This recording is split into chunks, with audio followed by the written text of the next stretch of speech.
2 గంటల్లో ముగియనుంది. మూడవ దశలోనూ పోలింగ్ ఉదయం 9 గంటలకు 23.52% పోలింగ్ నమోదైంది. పోలింగ్ కేంద్రాల దగ్గర భారీ క్యూ లైన్లు దర్శనమిస్తూ ఉన్నాయి. తొలి రెండవ దశ మాదిరిగానే దాదాపు 85% పోలింగ్ నమోదయ్యే అవకాశం కనిపిస్తోంది.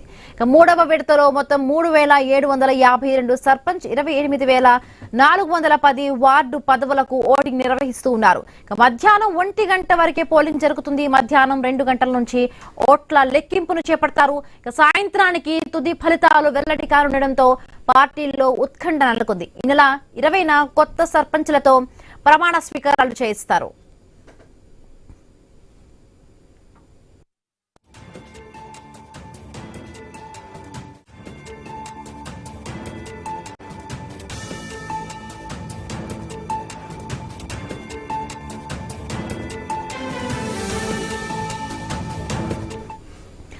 తెలంగాణలో మూడవ విడత పంచాయతీ ఎన్నికల పోలింగ్ మరొక 2 గంటల్లో ముగియనుంది. మూడవ దశలోనూ పోలింగ్ ఉత్సాహంగా సాగుతోంది.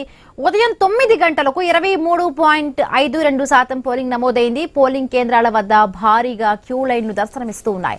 తొలి రెండవ దశ మాదిరిగానే దాదాపు 85% పోలింగ్ నమోదయ్యే అవకాశం కనిపిస్తోంది. మూడవ విడతలో మొత్తం 3752 సర్పంచ్, 28410 వార్డు పదవులకు ఓటింగ్ నిర్వహిస్తూ ఉన్నారు.